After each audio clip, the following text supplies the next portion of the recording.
नमस्कार, हमारे special bulletin में आपका स्वागत है। मैं हूं मनोज मानस और सबसे पहले बात करेंगे 7 को इंडिया ब्लॉक की अहम बैठक। विपक्षी दलों के गठबंधन इंडिया की अगली बैठक 7 अगस्त को कांग्रेस सांसद और लोकसभा में नेता प्रतिपक्ष राहुल गांधी के आवास पर होगी। सूत्रों के मुताबिक यह बैठक डिनर के दौरान होगी और इसमें कई अहम मुद्दों पर चर्चा की जाएगी। विपक्षी इंडिया गठबंधन की यह बैठक ऐसे समय में हो रही है जब विपक्ष केंद्र सरकार और चुनाव आयोग दोनों पर गंभीर आरोप लगा रहा है। 7 अगस्त की डिनर मीटिंग में आने वाले दिनों की राजनीतिक, रणनीतिक और संभावित आंदोलन की रूपरेखा बन सकती है। आपको बता दें कि राहुल गांधी ने हाल ही में आरोप लगाया था कि 2024 के लोकसभा चुनाव में करीब 70 से 80 सीटों पर धांधली हुई है। उन्होंने कहा कि प्रधानमंत्री बहुत मामूली बहुमत से जीते हैं और यदि 15 सीटें भी सही तरीके से हुई होती तो वो प्रधानमंत्री नहीं बन पाते। इसके साथ ही बैठक में कई मुद्दे भी उठाए जा सकते हैं, जिसमें बिहार में चल रही विशेष गहन पुनरीक्षण यानी कि SIR प्रक्रिया, महाराष्ट्र में फर्जी वोटर जोड़ने का आरोप, ऑपरेशन सिंदूर, भारत अमेरिका व्यापार समझौता और अमेरिकी राष्ट्रपति डोनाल्ड ट्रंप की तरफ से संभावित टैरिफ धमकी शामिल है। इन तमाम विषयों पर बातचीत हो सकती है, चर्चा हो सकती है। तो 7 अगस्त को इंडिया ब्लॉक की अहम बैठक है और इस तमाम महत्वपूर्ण मुद्दे इस बैठक में उठाए जा सकते हैं।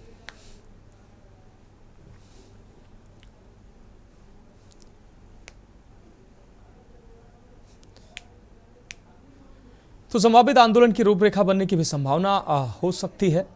आपको बता दें कि इंडिया ब्लॉक की अहम बैठक 7 अगस्त को होने की बात कही जा रही है। राहुल गांधी के घर पर यह अहम बैठक होगी। राहुल गांधी के घर पर यह अहम बैठक होगी। इसमें राजनीतिक बैठक में रणनीति पर मंथन होगा और आगे की दिशा तय की जाएगी।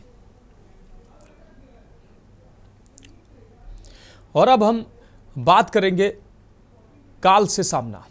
क्या प्रशासन सावन के सोमवार को बढ़ने वाली श्रद्धालुओं की भीड़ को कंट्रोल करने में सक्षम है? पिछले सोमवार को बाराबंकी में घटनाएं घटित हुई, जिसमें पहली घटना में 29 श्रद्धालु घायल हुए थे, जबकि 2 श्रद्धालुओं की मौत हो गई थी। वहीं दूसरी घटना में आज 2 की मौत हुई है। 2 लोगों की मौत करंट की चपेट में आने से हो गई है। आज हुई मौत भी कल सोमवार को इकट्ठा होने वाली भीड़ का ही हिस्सा है। दोनों हाथ से करंट उतरने से हुए। फिर भगदड़ जैसे हालात। दर्शन सुचारू रूप से कराने के लिए शासन कितना तैयार है, ये बड़े सवाल खड़े करता है। 29 श्रद्धालु इस दौरान घायल हुए हैं, जबकि 2 की मौत हुई है आज की घटना में। और अवसानेश्वर मंदिर में जलाभिषेक के दौरान पहले भी भगदड़ मची थी, वहां भी करंट उतरने की बात सामने आई थी। तो बिजली का करंट आने से भगदड़ मची थी और ये घटनाएं निश्चित रूप से सवाल खड़े कर रही हैं कि क्या प्रशासन श्रद्धालुओं को सुगम दर्शन कराने के लिए तैयार नहीं है, या प्रशासन की जो व्यवस्थाएं होती हैं वो सिर्फ दावे भर होते हैं। क्योंकि तमाम जब ऐसी घटनाएं होती हैं तो पहले से तैयारी की बात कही जाती है, महीनों भर पहले से तैयारी होती है और तमाम विभाग जो है अपनी समीक्षा बैठक करते हैं, तैयारी करते हैं, लेकिन घटना दर घटना सारी तैयारियों की पोल खुलती नजर आती है और ये घटनाएं सवाल खड़े करती हैं कि आखिर क्या हमारा प्रशासन ऐसी घटनाओं को रोकने में नाकाम है? हमारे मंदिरों पर, हमारे दर्शन स्थलों पर, हमारे श्रद्धा केंद्रों पर जो व्यवस्था की जाती है, चाहे प्रशासनिक व्यवस्था हो या मंदिर प्रबंधन की व्यवस्था हो या आस्था के जो भी केंद्र है वहाँ की व्यवस्था हो, वो व्यवस्थाएं सुचारू रूप से नहीं की जाती हैं। सभी बिंदुओं का ख्याल नहीं रखा जाता है, इसीलिए ऐसी घटनाएं होती हैं। ये तमाम सवाल खड़े होते हैं। बाराबंकी में एक के बाद एक ये घटनाएं लगातार सवाल खड़े कर रही हैं। महादेवा मंदिर जो लोधेश्वर के नाम से विख्यात है, यहाँ पर लगातार हुई घटना। पिछले सोमवार को यहाँ पर घटना हुई और आज सोमवार से पहले फिर से वहाँ पर घटना हुई और ये घटना कहीं ना कहीं कई सवाल खड़े करती है।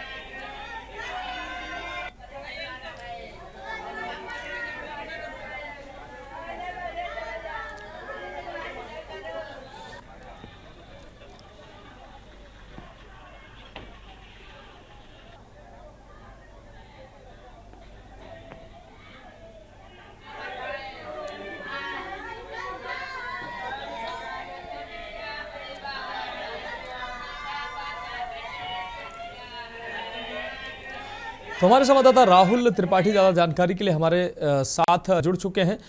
राहुल, लगातार 2 घटनाएं बाराबंकी में घटित हुई। पिछले सोमवार को बाराबंकी में घटित हुई घटना जिसमें 29 श्रद्धालु घायल हुए थे और 2 श्रद्धालुओं की मौत हुई थी। वहीं दूसरी घटना आज फिर से हुई जिसमें 2 लोगों की मौत हुई है और दोनों घटनाएं करंट की वजह से हुई है। तो कहीं ना कहीं बड़े सवाल खड़े करती हैं कि हमारे जो आस्था के केंद्र हैं, यहाँ पर जो व्यवस्थाएं की जाती हैं, यहाँ पर समुचित व्यवस्थाएं प्रशासन और जो मंदिर प्रबंधन है वो व्यवस्था ठीक से नहीं कर रहा है, या कहीं ना कहीं जो पहले से तैयारियां की जाती हैं वो तैयारियां जो हैं वो विफल होती नजर आती हैं।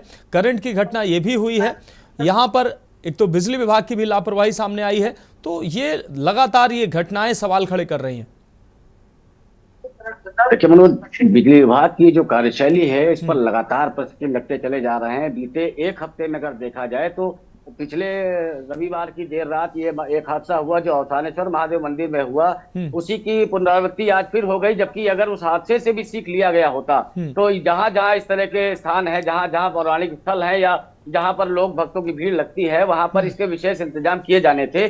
कम से कम एक नियम के अनुसार जो खंभे होते हैं, इस तरह की जगह जहां पर भीड़ बहुत ज्यादा संख्या में होती है, वहां खंभों को या तो पॉलीथीन से रैप कर दिया जाता है या तिरपाल टाइप की चीजें, ऐसी चीजें जो करंट रोधी हो, उसको रोक सके। क्योंकि बरसात लगातार हो रही है और बरसात होने की वजह से जगह जगह जलभराव की स्थिति भी उत्पन्न हो जा रही है, जिसके कारण करंट अगर जरा सा भी आता है तो उसका प्रभाव बढ़ता चला जाएगा और वो अपनी चपेट में ले लेता है। आज जो ये हादसा हुआ है इसके 2 अलग अलग मामले, अलग अलग बातें, 2 अलग अलग खंड दिखने को मिल रहे हैं। सबसे पहली बात यह है कि जो यह हादसा हुआ है महादेवा चौकी के पास एक बनी मार्केट में जो स्थानीय दुकानदार थे वहां पर खंभे में करंट आने से मौत होने की जानकारी मिली, जिसमें 2 लोगों की मौत हो गई। पूरी बात इसमें जो बताई गई, जो वहां के प्रत्यक्षदर्शियों ने बताई, उनके परिजनों ने बताई कि उनके अनुसार एक संजय नाम के व्यक्ति और एक हौसला नाम के व्यक्ति, जिन दोनों की मौत हुई है, खंभे में करंट आ गया था। पानी में अचानक से हौसला को करंट जब लगा तो संजय हाथ लगाने या पकड़ने का प्रयास करने लगे और दोनों ही करंट की चपेट में आ गए और दोनों की मृत्यु हो गई। ये दोनों ही दोस्त थे। हमारे साथ मनोज, इनके परिजन मौजूद हैं। इस समय हम लोग पोस्टमार्टम हाउस में हैं। जिन लोगों की मृत्यु हुई है उनके परिजन हमारे साथ मौजूद हैं। हम उनसे बात करने का प्रयास करते हैं और ये जानने की प्रयास करेंगे कि वास्तविकता क्या थी और वहां हुआ क्या था। जी बिल्कुल। क्या नाम है आपका? इधर आ जाओ। मेरा नाम धर्मेंद्र। धर्मेंद्र, आपके भाई की डेथ हुई? हाँ, क्या नाम था? छोटा भाई है, हौसला नाम है। हौसला, क्या घटना हुई थी? वास्तविक घटना क्या है? मेरा भाई गया था मिलने के लिए दुकान, आपस में दोनों लोग फोटो स्टूडियो के चला रहे थे। वहाँ जब मेरा भाई मिलने गया तो पोल में करंट आ रहा था। काफी देर तक बारिश होने के कारण पानी भी जमा हुआ था, उसमें करंट उतर गया था पहले से ही। 2-3 दिन पहले शिकायत की गई मगर बिजली की लापरवाही की वजह से ध्यान नहीं दी गया वहाँ पर।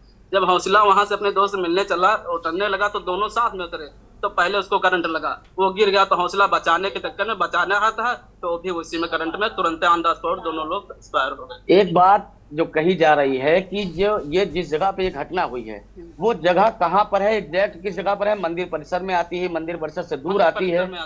परिसर के कितनी दूरी पर है? 300 मीटर की दूरी पे, मतलब मंदिर परिसर के बगल, चौकी के बगल में। और जो करंट के लिए प्रशासन से कहा गया है कि जो करंट लगा है वो दुकान की सीढ़ियों में उतरा था कि खंभे में उतरा था? उतरा हुआ था। दुकानों की सीढ़ी में कैसे पहुंच गया? पोल ही से तो उतरेगा तभी तो दुकान की सीढ़ियों पे पहुंचेगा। पानी में भी था वहां पर। काफी लोग वहां पर जब पानी पे पैर रखते थे तो बाहर निकल लेते थे, थर्ड करंट मारता था वहां पर। तो यानी पोल में करंट आ रहा था। एक चीज ये बताइए कि जो पोल आप लोग बता रहे हैं उसमें करंट उतरता है, अभी कुछ लोगों ने ये भी जानकारी दी थी कि पहले भी करंट आता था। क्या इसकी शिकायत आपने की? क्या कोई अधिकारी इस पे अभी तक आया? या उन्होंने शिकायत जब की, लाइनमैन आया तो वहाँ एक खंभे में पन्नी लपेट गया, दूसरे के खंभे में लपेटा ही नहीं पन्नी।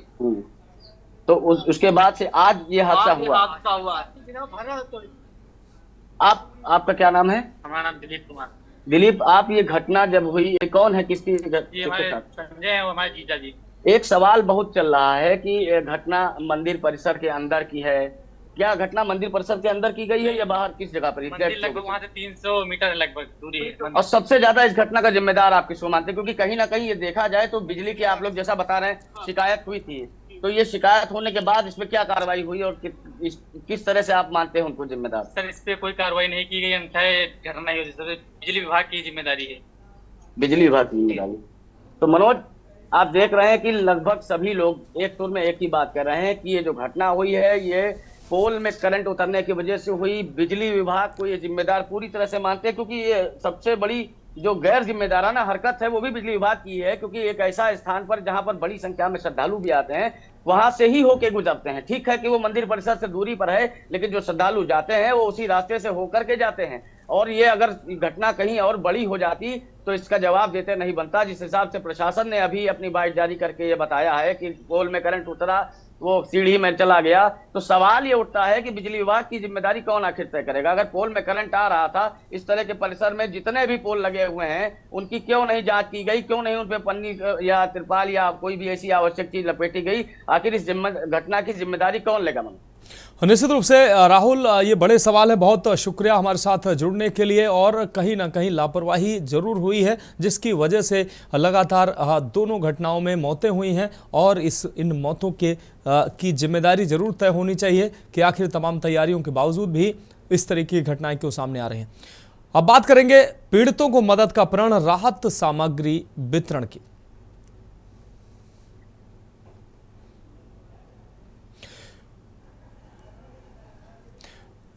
ये खबर हम आपको दिखा रहे हैं, ये आगरा से खबर है, जहां पीड़ितों को मदद का प्रण लिया गया है और राहत सामग्री इसके लिए वितरित की गई है। चंबल नदी के बढ़ते जलस्तर से बाढ़ प्रभावित गांवों का कैबिनेट मंत्री व जनपद प्रभारी जयवीर सिंह ने दौरा किया। बाह विधायक रानी पक्षालिका सिंह भदावर भी साथ में मौजूद रहीं। कैबिनेट मंत्री जयवीर सिंह एवं विधायक बाह रानी पक्षालिका सिंह ने बाह के गांव भगवानपुरा में बाढ़ पीड़ितों की राहत सामग्री वितरित की। जरूरतमंदों से सीधा संवाद हुआ। डीएम आगरा भी इस दौरान मौजूद रहीं। राहत कार्यों की समीक्षा कर प्रभारी मंत्री ने अधिकारियों को जरूरी दिशा निर्देश दिए, ग्रामीणों को हर संभव मदद का भरोसा दिलाया।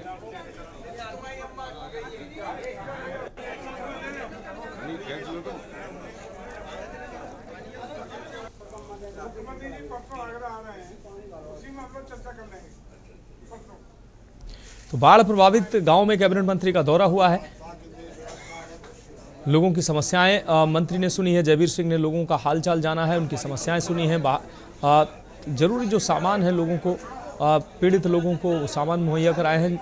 चंबल नदी का जलस्तर लगातार बढ़ रहा है, कई गांव बाढ़ से प्रभावित हैं और बाढ़ राहत चौकियां बनाई गई हैं। तमाम व्यवस्थाएं जो है वो सरकार की तरफ से इन बाढ़ पीड़ितों के लिए की जा रही हैं। राहत सामग्री भी वितरित की गई है ताकि लोगों को किसी प्रकार की कोई दिक्कत का सामना न करना पड़े।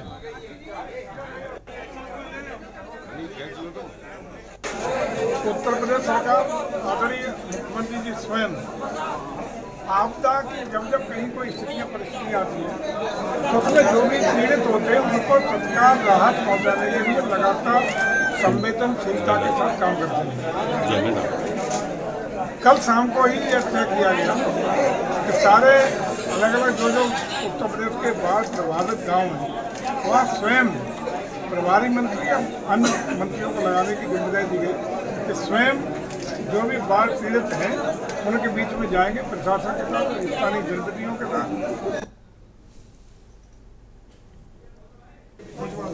तो बाढ़ पीड़ितों को राहत सामग्री वितरित की गई है। आगरा चंबल नदी का जलस्तर आगरा में बढ़ा है। आगरा से खबर आपको दिखा रहे हैं, जहां पर चंबल नदी का जलस्तर बढ़ा है। कई गांव इसके बाढ़ से प्रभावित हैं। तो फिलहाल खबरों में एक ब्रेक का वक्त है, जल्द हाजिर होते हैं। आप देख रहे हैं। तो ब्रेक के बाद हमारे एक खास बुलेटिन में आपका स्वागत है। हम बात करेंगे क्रिकेट मैच को लेकर मोदी साहब पर हमला। खबर उन्नाव से, जहां राज्यसभा सांसद और आम आदमी पार्टी के वरिष्ठ नेता संजय सिंह ने रविवार को India versus Pakistan cricket match को लेकर प्रधानमंत्री नरेंद्र मोदी और गृह मंत्री अमित शाह पर तीखा हमला बोला है। लखनऊ से कानपुर जाते वक्त उन्नाव बाईपास स्थित एक होटल में आयोजित प्रेस कॉन्फ्रेंस में संजय सिंह ने कहा कि इस मैच के बहाने देश में सट्टेबाजी का बच्चों का धंधा चल रहा है, जिससे हजारों करोड़ रुपए की कमाई होती है। उन्होंने आरोप लगाया कि अमित शाह अपने बेटे और मोदी अपने भतीजे के धंधे को कभी बंद नहीं करेंगे। संजय सिंह ने कहा कि ये पूरा खेल पैसों का है और ये लोग देश हित में नहीं बल्कि अपने फायदे के लिए काम करते हैं। उन्होंने दावा किया कि मैच हर हाल में होगा क्योंकि इसमें भारी भरकम सट्टा लगता है। सांसद ने देश की जनता और भक्तों से इस खेल को समझने की अपील भी की। है उसको कैसे बंद कर रहे हैं? बच्चे का धंधा बंद कर। आप सोच रहे हैं कि अमित शाह जी देश के लिए अपने बच्चे का धंधा बंद कर देंगे। इस गलत फहमी में मत रहिए। जो भक्त मोदी जी के इस गलत फहमी में है उनको अपने दिमाग से दूर कर लेना चाहिए गलत फहमी। ये लोग देश के लिए बच्चों का धंधा नहीं बंद करेंगे। उनके बच्चों का धंधा चल रहा है क्रिकेट से, उसको कैसे बंद कर लेंगे? हजारों करोड़ की कमाई हो रही है, उसमें सट्टा लगता है। और अब हम बात करेंगे अवैध कब्जे की कहानी, बांग्लादेश की कारस्तानी। खबर कांकेर से है, जहां स्टेट हाईवे और नेशनल हाईवे 25 से सटे कपसी पखांजूर मार्ग पर शासकीय भूमि पर अवैध कब्जे का मामला सामने आया है। जानकारी के अनुसार भूमाफिया द्वारा इस जमीन पर पक्का भवन निर्माण कराया जा रहा है, जिसकी कीमत लाखों में बताई जा रही है। स्थानीय ग्रामीणों का आरोप है कि जिस व्यक्ति के नाम पर निर्माण कार्य किया जा रहा है वो बांग्लादेशी मूल का है और बिना किसी माइग्रेशन सर्टिफिकेट के वर्षों से परालकोट क्षेत्र में निवास कर रहा है। ग्रामीणों के विरोध और आपत्ति के बावजूद निर्माण कार्य लगातार जारी है, जिससे प्रशासन की भूमिका पर भी सवाल उठ रहे हैं। ग्रामीणों का यह कहना है कि अवैध निर्माण को वैध दिखाने के लिए दस्तावेजों में हेरफेर किया जा रहा है ताकि कार्रवाई से बचा जा सके। फिलहाल प्रशासन की ओर से इस मामले में कोई स्पष्ट कदम नहीं उठाया गया, जिससे लोगों में आक्रोश है। ग्रामीणों ने उच्च अधिकारियों से जल्द कार्रवाई की मांग की है।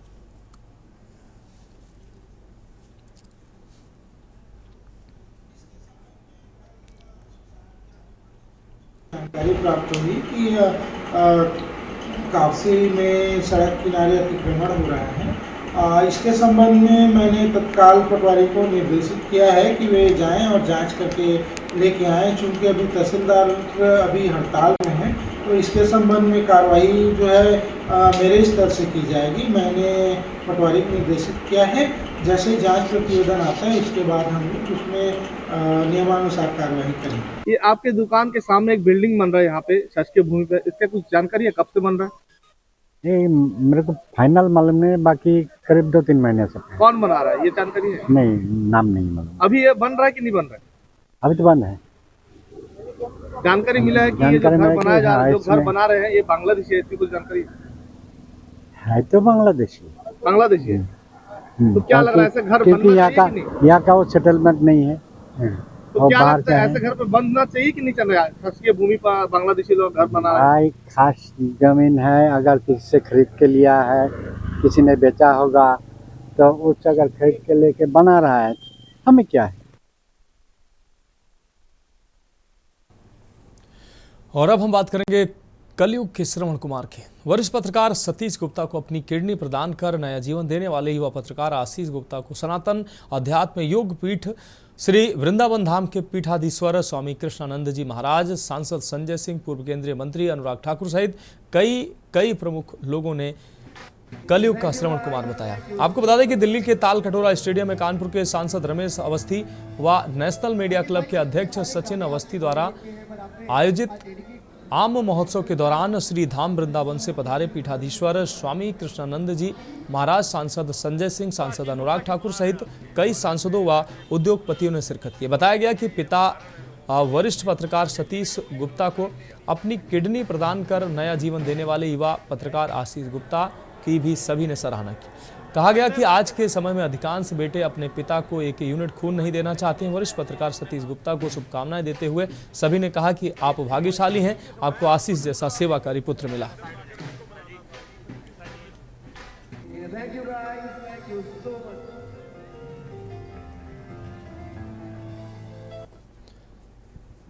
फिलहाल हमारे स्पेशल बुलेटिन में अभी के लिए मेरे साथ इतना ही। मुझे दीजिए इजाजत और आप देखते रहिए के न्यूज इंडिया।